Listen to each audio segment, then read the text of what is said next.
Hotep, everybody. Hey, this is Michael Imhotep, founder of the African History Network, host of the African History Network show.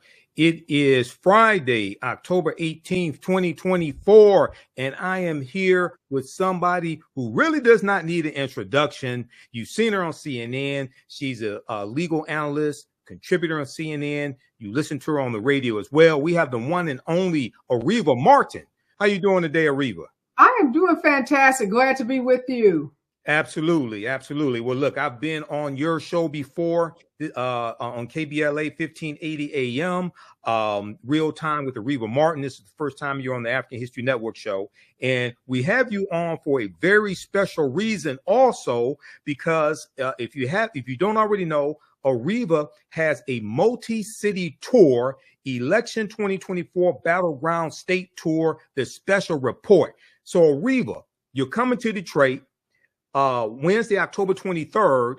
What is this tour about? Wow. First of all, Michael, I can't believe I've never been invited to your show as many times as I've had you online. So let's start. I'm sorry. I'm sorry. Election. It took a contentious election. It took a nail biter down to the wire election to get on your show, and I'm glad to be here anyway. We'll have you back again. No problem. Oh, no. Why am I coming to Detroit? I'm coming to Detroit and I'm traveling to all 7 battleground states because this is one of the most consequential elections of our lifetimes. Yes. And from all accounts, it's going to be a very, very close election. And that means that we've got to have record, I mean, like 2008 Obama type turnout in communities across this country, and particularly in the Black communities in the battleground states. And we've been hearing a whole lot about Black folks, some sitting it out in this election, some not feeling engaged, some folks saying they even are going to vote for Donald Trump. And a lot of that, Mike, was because of the disinformation that has been targeted to our community. It happens every election cycle. So it's not new. We are aware of the folks, both, externally, I say externally meaning foreign, as well as those domestically that have decided that they can influence elections if they can suppress the Black vote. So I'm on a mission to make sure that folks don't allow their voices to be quelled, to be erased, to be eviscerated in this critical election, to make sure they have all the information and all the facts, and to debunk a lot of the misinformation and disinformation that has been targeted to our community. Absolutely. Well, you hit the nail right on the head. The African-American community, especially African-American men, are usually the victims of disinformation and misinformation campaigns, as well as the Latino community. The Mueller report, in volume 1 of the Mueller report, it talked about the disinformation campaign targeting African-Americans. So I know you have been doing this tour. You started in Phoenix, Arizona, on the 14th. Okay. So what has the response been so far for this tour? The response has been overwhelmingly positive. People thanking me, saying, thank you for coming to our cities. Thank you for continuing to remind us about the importance of this. I was in Tempe, Arizona. I was in Phoenix, Arizona. And then just 2 days ago, I was in Las Vegas, Nevada, 2 very important battleground states. And here's what I do, Michael. When I go into these cities, I don't just host these live events. I don't just tape the special report.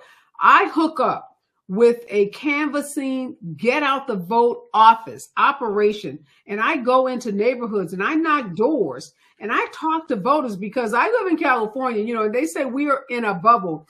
And because I, work in the news business, the journalism business, sometimes I do feel like I'm getting information that perhaps, seems really clear to me as someone who's a political and a news junkie.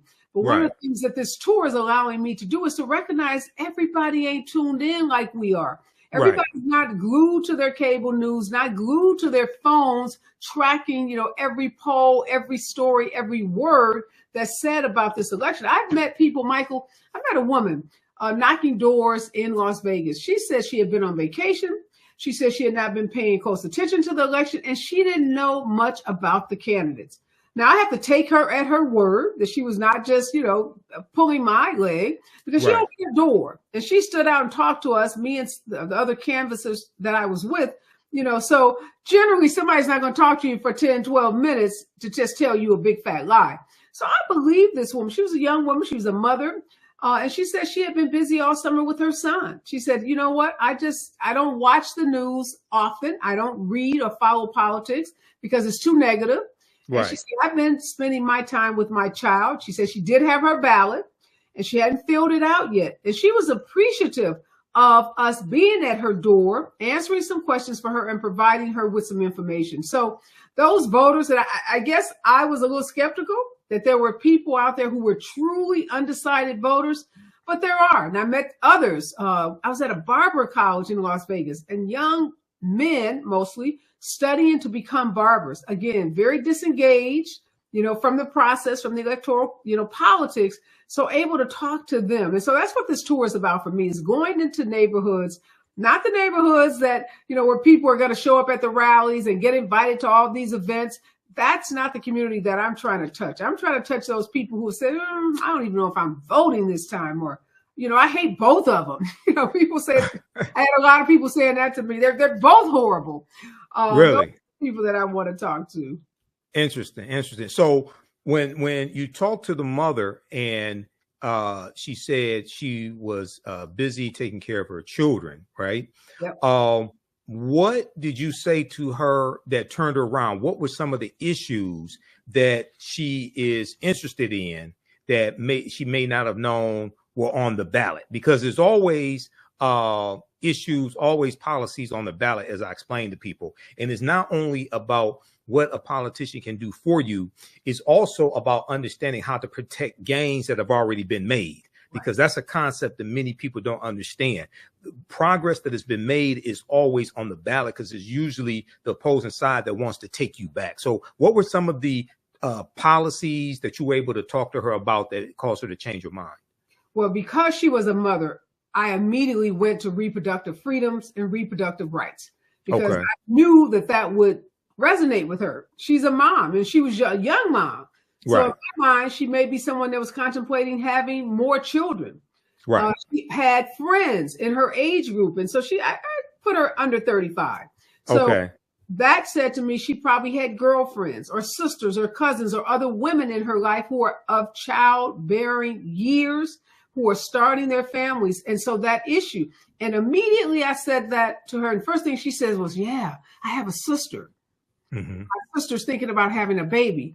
So that was just an immediate connection that we made. And I was able to talk to her about the only candidate in the race that was going to be president of our United States, who was going to fight to ensure that the rights we had under Roe v. Wade, those rights that were, just wiped away by that decision of Dobbs by this Supreme Court, how Kamala Harris in particular was the only candidate talking about restoring those rights. And I told her, I said, your mother, your grandmother had more rights in terms of controlling their body than you have, than your sister have. And I could just see her eyes light up. I could just see her really get that mess that resonated with her in a way that's the connection you want to make at the door.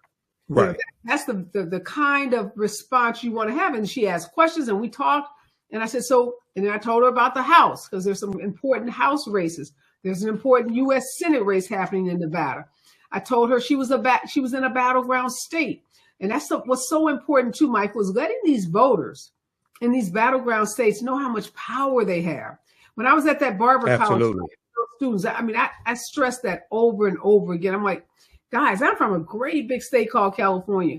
You have more power in your vote than the 40 million people that live in California have. And that I could see people's eyes light up. So, those kinds of facts that you don't necessarily, hear on the campaign trail or being said in such an intimate setting have an impact on voters. Now, you said you were talking to the men at the Barber College, and which state was that Barber College in? Las Vegas, African-American man, really interesting story. You'll find Black guy named Marcus Allen, justice involved, 2 felonies. 2 felonies. He told me he was the man. I asked him, how did he turn his life around and what did his friends have to say? He said, no, you don't hear me. I was the man. They didn't have nothing to say because I was running it. So he was letting me know he was it. He was the top of the food chain out in those streets, doing what he was doing. He's a street pharmacist. Let's call him that. And he got arrested. He said he did jail time, no prison time. He had both of his convictions pardoned. And he said he had an aha moment. He said, okay, two ways this is going to go, prison or the graveyard. And he said, I didn't want to go to either. And he turned his life around. He went and got his barbering license, not outside the state of Nevada. He has opened only the 2nd Barber College owned by a Black person in the state of Nevada. He owns 4 barber shops in addition to his barber school. And since 2015, he said pretty much if you are a Black or Latino barber, chances are you've been through his school or you have worked at one of his barber shops. So that was the perfect location, to talk to young men. And what I talked to them about was that economic opportunity program that had just been rolled out by the vice president, that $1,020,000 loans for entrepreneurs. Because I said, look, guys, you all got to be your own bosses. Right. I said, y'all gonna own this school. Y'all gonna, retire Marcus over here. I said, he's old in the game. Y'all coming up in the game. But barbers can make $100,000+ So these are high paying positions, highly skilled positions. And so I said, look, you're gonna be taxpayers. You're going to be starting your own barber shop or school. You're going to need an investment. You're going to need capital. So, I got really granular with those students about what their future, what's in the future for them after they graduate. And they've all invested. Barber schools in Nevada cost $15,000. It's a 9-month program. It's $15,000. So it's a big investment. No student loans, no grants, out the pocket. So they care about their future, and just talking about that economic plan, talking about tax breaks for the middle class versus tax breaks for the 1%, really, really, again, resonated with that audience. Wow. Okay. Now that's fantastic. And what's important for people to understand when you talk about being a barber, that's a state license. That's government. Okay. When you talk about owning a barbershop, you're dealing with zoning, you're dealing with how your barbershop is legally structured, whether it's a LLC, whether it's a sole proprietorship. Hopefully it's not sole proprietorship. Hopefully you have at least an LLC, but that's dealing with government. Okay. You're getting a license. You have a business name coming from the state. You have to file the business name. You're dealing with state taxes. You're dealing with federal taxes. All that deals with government. So that deals with politics. This is politics impacting your business, impacting your economic empowerment, but also most likely you need a healthy economy for your business to operate within. And economy is impacted by laws and policies. Today, under the BidenHarris administration, you just had the 44th record high for the stock market. Okay, under the BidenHarris administration. So now when you talk, let's look at this here. You mentioned Vice President Kamala Harris. I'm going to show a couple articles here, and then I want you to let people know how they can register for this as well. But this is understanding policy for everybody out there. Okay, so blackenterprise.com has 2 really good articles, and this one here deals with, we'll look at the one that came out first. This deals with the how her economic plan will help African Americans. Okay, so this came out about 3 weeks ago. Let me flip over to this here. And we talked about it on Roland Martin Unfiltered. We talked about her economic plan. This one here, let's see. Let's go to this. Let's pull this up. This is from blackenterprise.com. Let's see, do we have it up? Okay, so let me scroll down to this here. This is, hold on. Okay, hopefully y'all can see this. Here's how Vice President Kamala Harris' economic plan would help Black Americans. Okay, so this is dealing with understanding policy. and this was released even before her black male agenda. I know they have been working on a black male agenda. It didn't just fall out of the sky. But when you deal with lowering the cost of groceries, okay, lowering the cost of groceries, it talks about how African Americans pay 1.5 times more.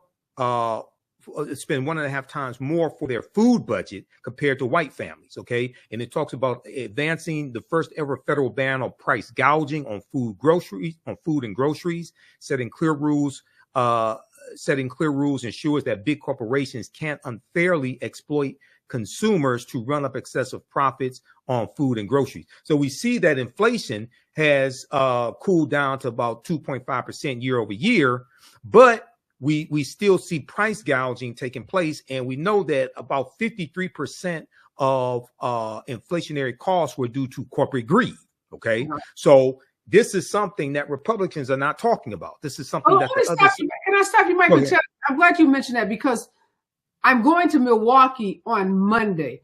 And there was a New York Times article about black voters in Milwaukee. And they interviewed a black man. And he said he was voting for Trump because his grocery bill was lower under Donald Trump than it is now. And he also talked about the stimulus check, so he had more money in his pocket.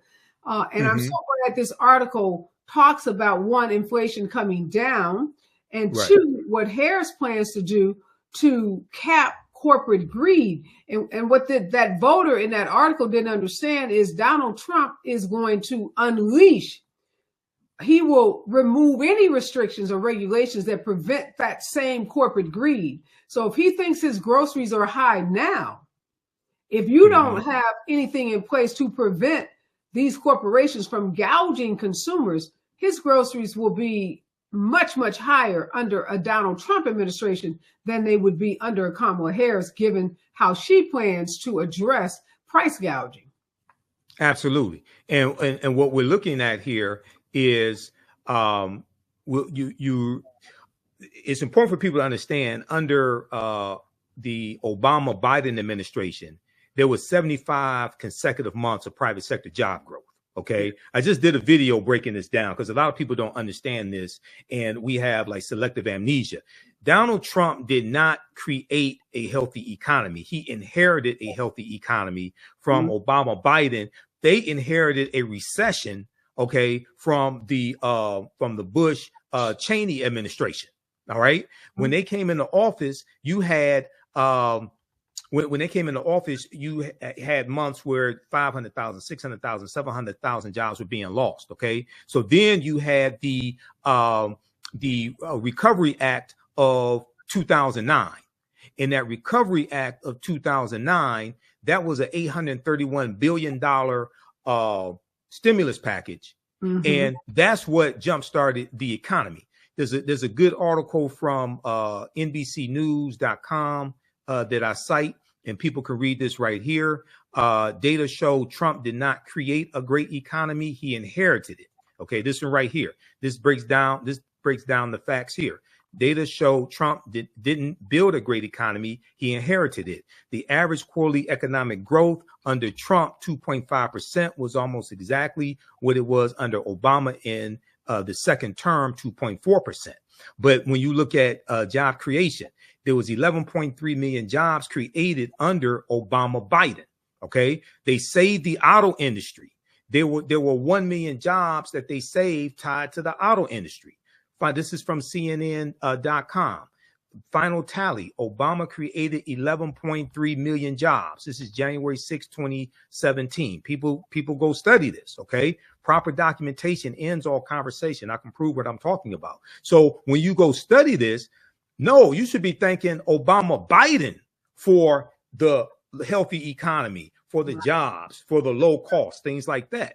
What happened was you had COVID, and Donald Trump mishandled COVID. You had the war in Ukraine. Ukraine is one of the largest exporters of wheat, barley, and sunflower seeds, and that also contributed to inflationary costs. So we have to understand, this is why it was good President Obama last week, Thursday, on the campaign trail said, no, that was my economy, okay, that Trump is taking credit for.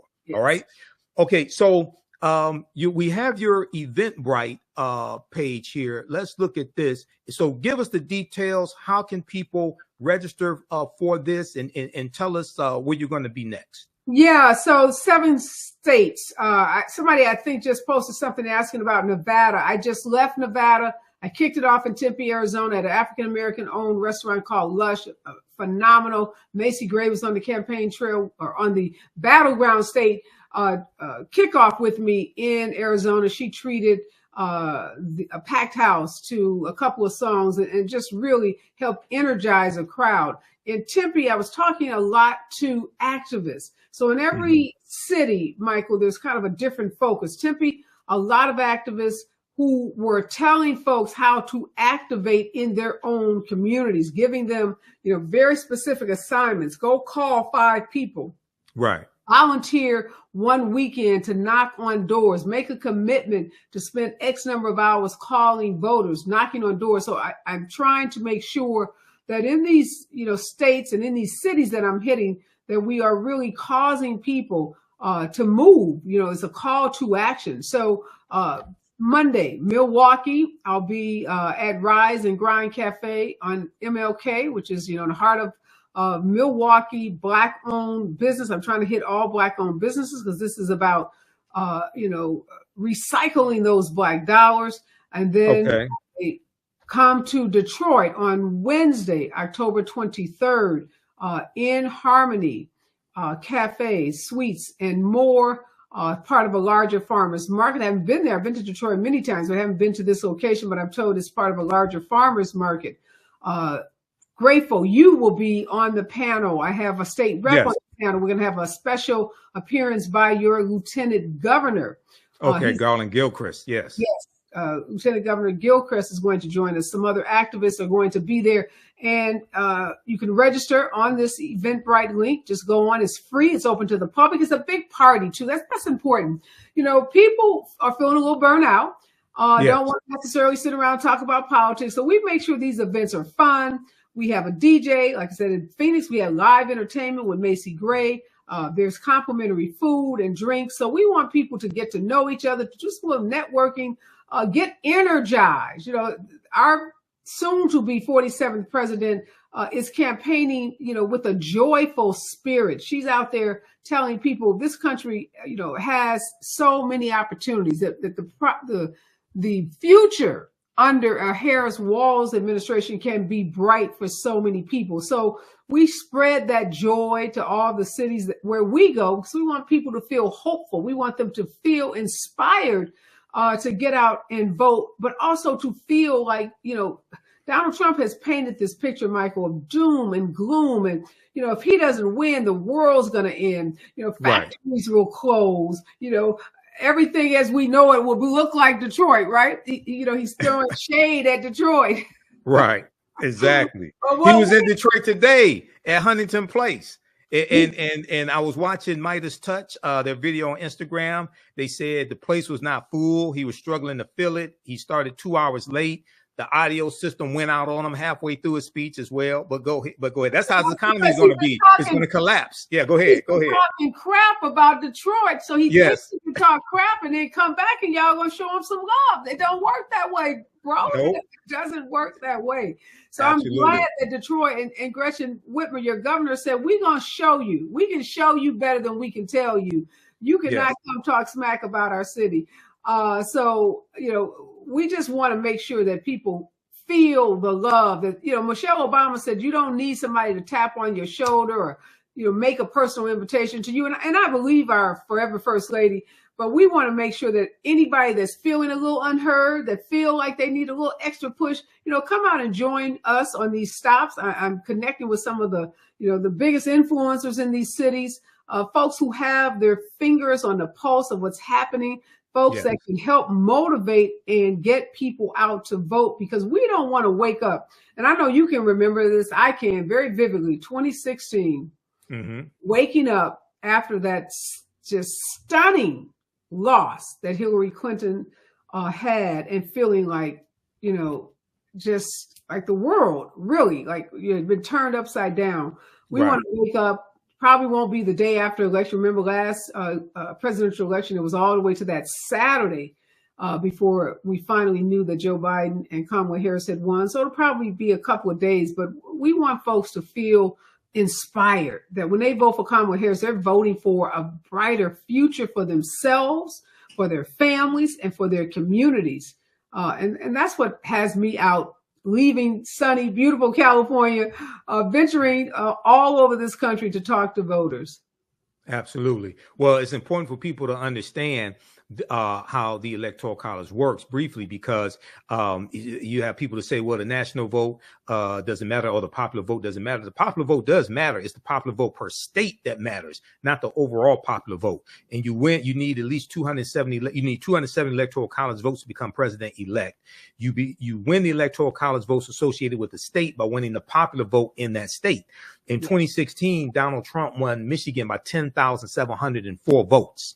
Okay, you had 50,000 people who voted in Michigan who voted down ballot but left the top of the ticket blank. They didn't vote for president. That's political suicide. That's just ridiculous. Okay, and then also for those who are thinking about voting third party, no third party candidate has won a single Electoral College vote since 1968, when Governor George Wallace, governor of Alabama, won 46 Electoral College votes, and he lost to Richard Nixon. Okay, let me ask you this, because that came up in Tempe. So sure. After we had this amazing conversation, I opened it up to the audience because I want folks, again, to get their questions answered and to feel a part. Young man, he could about 21, 23, said he was voting for Jill Stein. And he said he was doing it. And, you know, I said to him just what you said about Jill Stein, that there was not a remote chance that she was going to be the president or win any Electoral College votes. He said he knew that. But he said it was a protest vote. And I know Michigan, there are a lot of protest voters that we saw in your primaries. And he said, you know, he parroted some of the things we've heard around the war in Palestine and what he believes to be the unfettered support of Israel, which is not true, but that's his perception of the BidenHarris current administration. What is happening in Michigan with that protest vote? You know, wasn't it about 100,000 or more? Yeah, voted uncommitted. Uncommitted, yes. Yeah. Protest uncommitted voters. How has Michigan, if you have been able to, you know, move, I'll say the word move, some of those voters? Well, you had some of them who realized that Donald Trump has said he will withhold all humanitarian aid to Palestine. Okay. And they're seeing that Donald Trump is a friend of Benjamin Netanyahu, and he will let Netanyahu do whatever he wants to do. Okay. And then also people are remembering the Muslim ban from 7 countries, banning Muslims coming from 7 countries that Donald Trump put in place. And that increased anti-Muslim sentiments here in America. So people are starting to see, and this is what I knew was going to happen.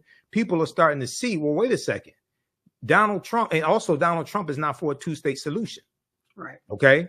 So they're starting to see, well, hold on. Donald Trump will release holy hell on us. Okay.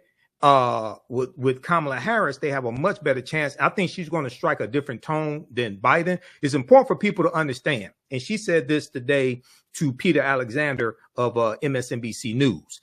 A sitting vice president does not criticize the sitting president. No, never. Even the sitting president tried to kill him. Yeah, and he still didn't criticize. Yeah. So a sitting vice president who's running for president is not going to put out policy that undermines the sitting president, especially on foreign affairs. No, that doesn't happen. No, because she is still the vice president and Joe Biden is still the president. Exactly. There's only one president at a time. Period. One sitting president at a time. So period. She can't be out there making new policy on anything because she's not the president. And she can't cut a side deal with Netanyahu and Hamas like G Money in New Jack City cutting a side deal against Nino Brown. It doesn't work that way. Okay. Now, but that's taking civics out the classroom. People forget the civics lesson. So yes, preach. Oh, so let me show this article to people, because I have extensive research. I have thousands of articles printed up. Okay, now this is the people who talk about vote for Jill Stein. Now this is an article from NBCnews.com. Guess who came to dinner with Flynn and Putin? Okay, now this article is from April 18th, 2017. This is a few months after Donald Trump took the oath of office, January 20th, 2017. This is a picture from the Russia Today 10th anniversary celebration in 2015. Okay, now Jill Stein is sitting at the table in Russia. Across from Jill Stein is Vladimir Putin. Next to Vladimir Putin is Lieutenant General Michael Flynn. Lieutenant General Michael Flynn, just by accident, ended up becoming Donald Trump's first national security advisor for about 27 days, and then he was forced to resign. Okay. So now you got Jill Stein running again. Why?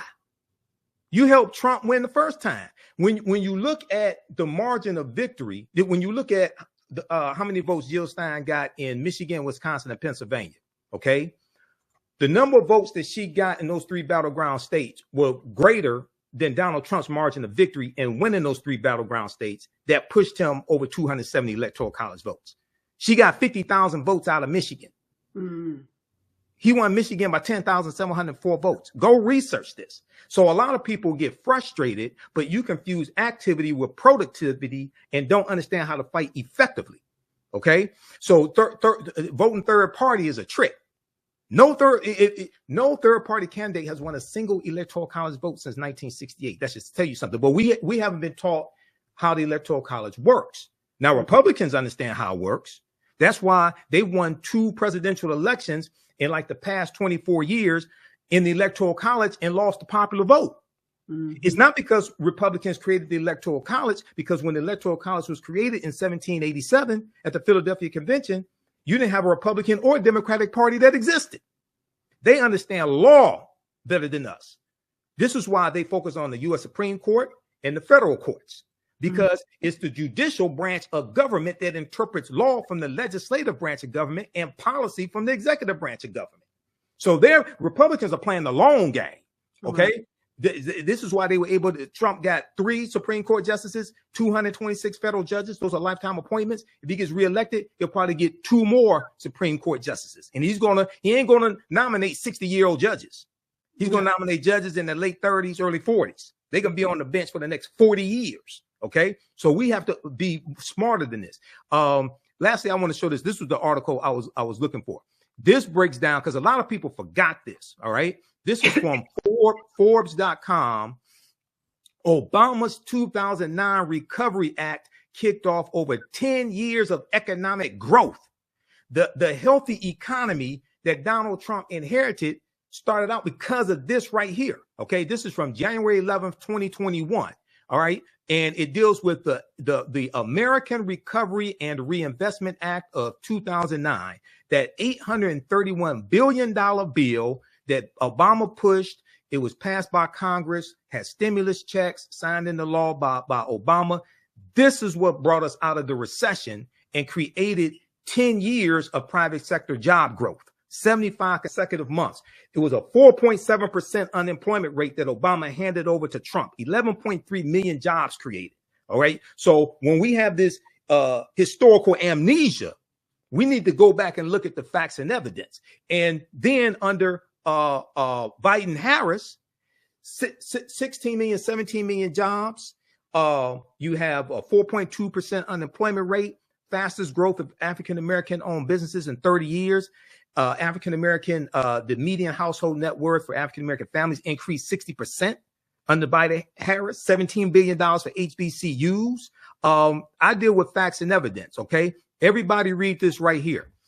Fact sheet. This was put out September 13th, 2024. This is the most recent one. Okay. Because I share this with my listeners on the African History Network show. September 13th, 2024, fact sheet. President Biden and Vice President Harris are delivering for Black Americans. This is a fact sheet that take you through policies from the Biden-Harris administration and show you how these policies are helping the African-American community. Okay, from tripled the number of SBA, Small Business Administration backed loans to Black-owned businesses, to awarded a record $10 billion in federal contracts to Black-owned small businesses in fiscal year 2023, $16 billion for HBCUs and $17 billion now for HBCUs, all of this. So this is something that people need to read. This is at whitehouse.gov. This is the most recent fact sheet that they've had. They have breaking this down. So when we talk about a return on our investment, when we talk about tangibles, that's something that's measurable and you can see, okay, this is what we gain. Now, overwhelmingly, Republicans are against this and voted against most of those policies. Go ahead, Areva, and wrap up. No, you're absolutely right. Unfortunately, Michael, some people don't want to deal with facts. Some people have been convinced that these facts either don't exist or they don't matter. So we know there are a lot of voters. Look, Trump got 70 million plus voters. 74 million, yep, in 2020. 74 million voters. So there are 74 million people that have been convinced that Donald Trump is the candidate for them. But what I tell people all the time, it's more of us than it is them. That's the reality. There are more people who believe in the democracy that and the government that Kamala Harris and Tim Walz envision for this country. The question comes down to numbers and turnout. We have the numbers. Now we've got to have the turnout. And if we do what we need to go into these communities and get our grandparents, our seniors, our recent 18-year-olds that just, turned 18 and able to vote, those voters that don't vote every election cycle, that just vote, when it's kind of sexy and popular to do so. If we get those folks off the couch, if we get them to the polls, if we go and sit with them and help them fill out their ballots, if we talk to them, because what we know, Michael, is the slick ads work, they're important, but those hard to reach voters are much more likely to vote when they hear from a trusted messenger, a friend, a pastor, a mentor, a teacher. So that's the job we have over the next 18 days, is to be that trusted messenger, not for the folks who are already voting. Great. Kudos. The 300,000 people that stood in line in Georgia on Wednesday on the first day of voting. They're very impressive. Record, turnout on the first day of voting. So we know that a lot of people are energized. We know a lot of people are motivated by this election, but we also know that there are some people on the margins and we don't want to leave them behind. So thank you for what you're doing, what Roland is doing, what all of us, that occupy these spaces where we have Black people that watch our shows, listen to us, follow us on social. We've got a job to do. And so, we're rolling up our sleeves and getting out there. I can't wait to get to Detroit. My father, just a little story for you, was a school teacher in Detroit. I have a stepmother. I have sisters. So I have other relatives that live in the city.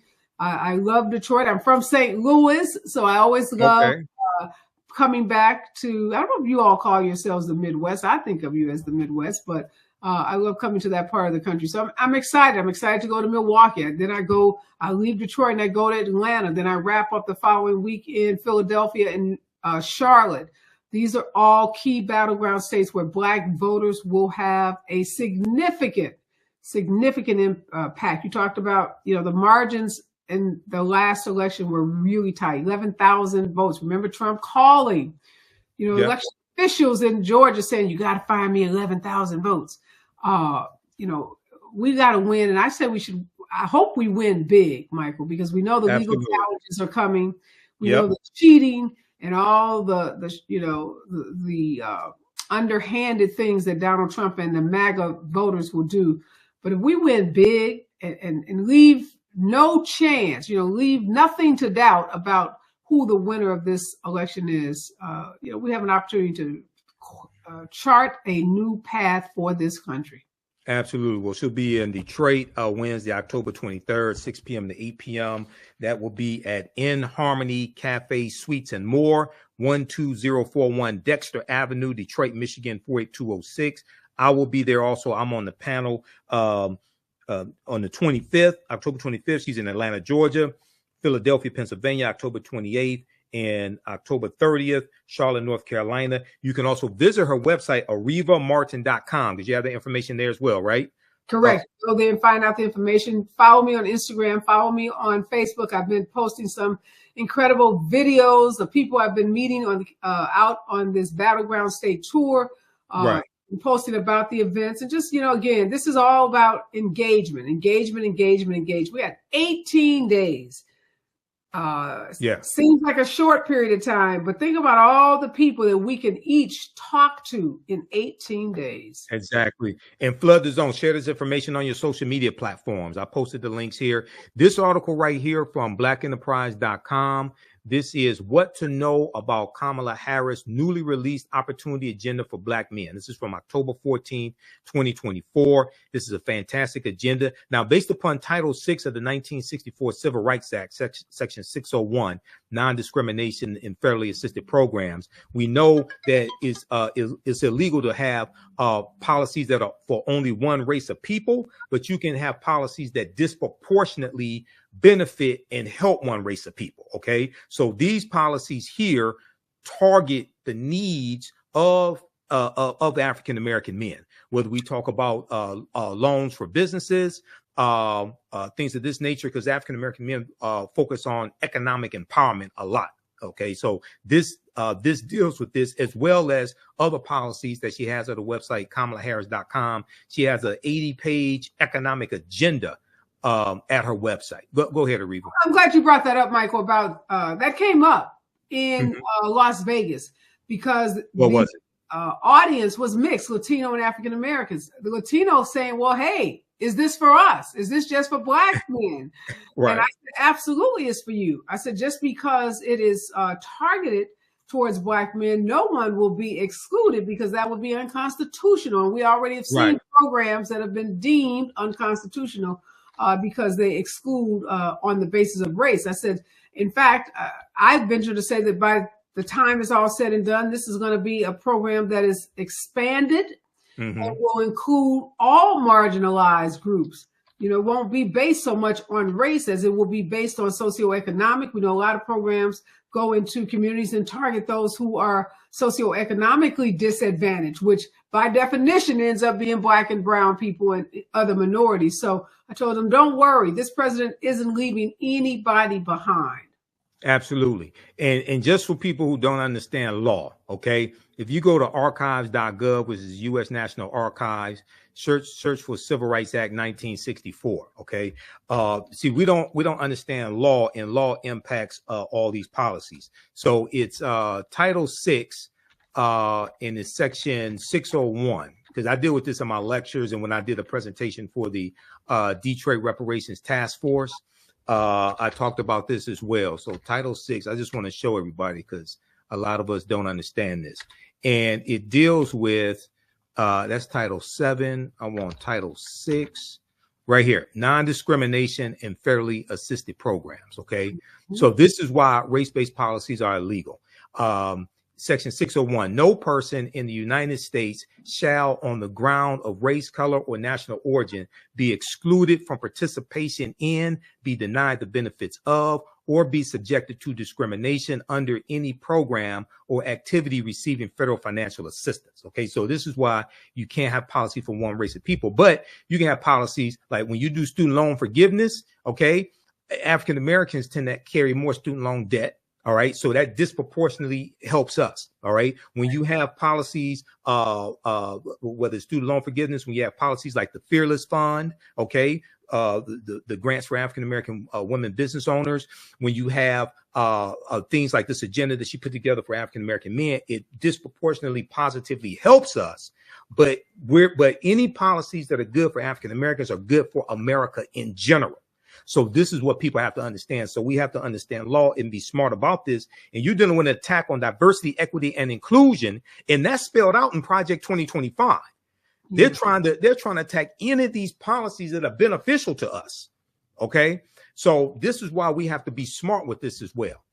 All right, Areva, well, look. Well, thank you, Michael. Pleasure spending some time with you on a Friday evening. Can't wait to get to Detroit. Can't wait to meet you. Absolutely.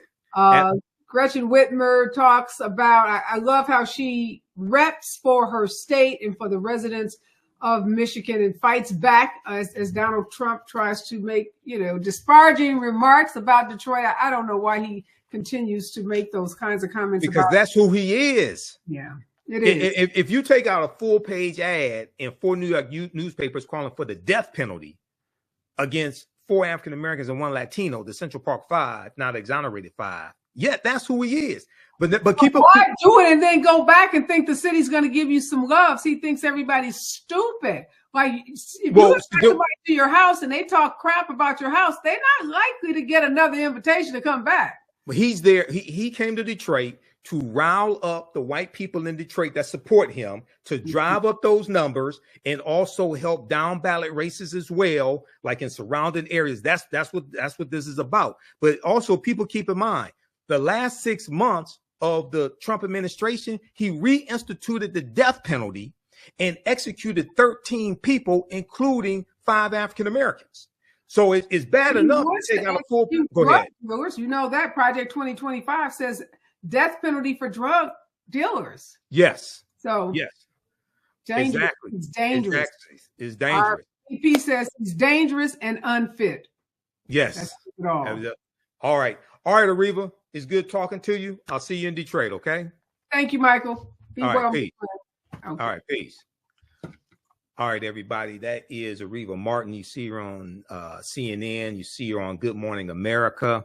Brilliant, brilliant sister, brilliant attorney, civil rights attorney.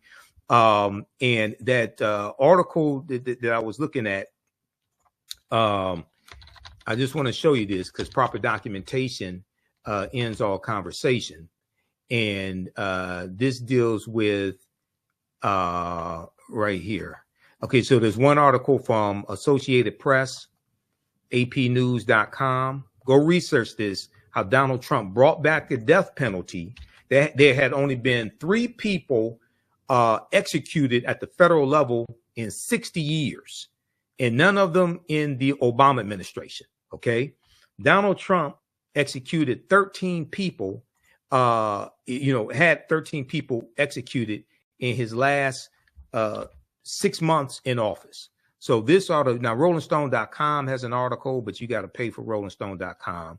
This one right here, this is from Associated Press, apnews.com. Fuller picture emerges of the 13 federal executions at the end of Trump's presidency.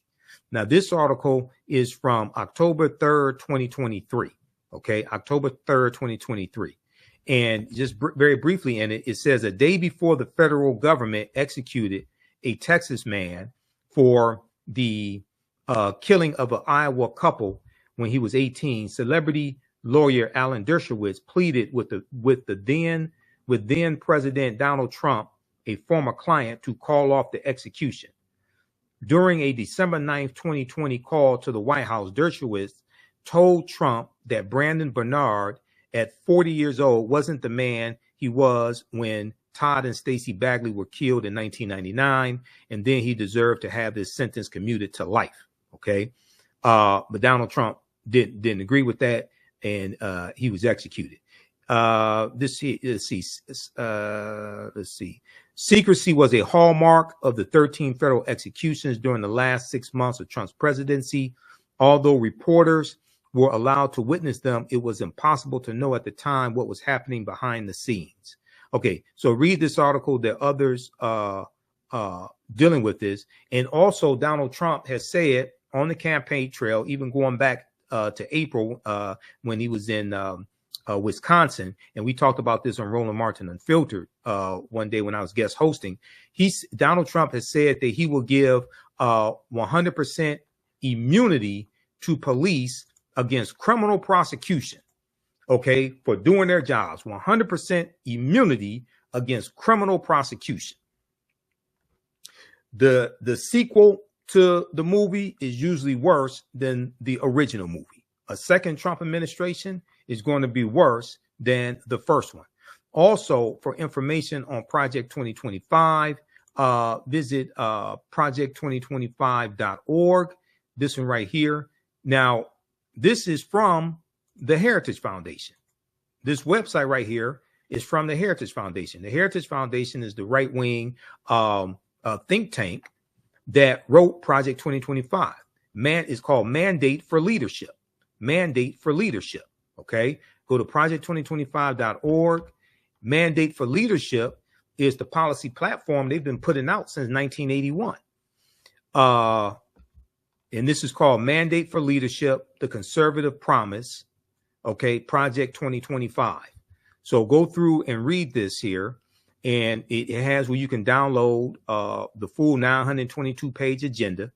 And right at the bottom, go all the way down to the bottom, tells you this website is from the Heritage Foundation.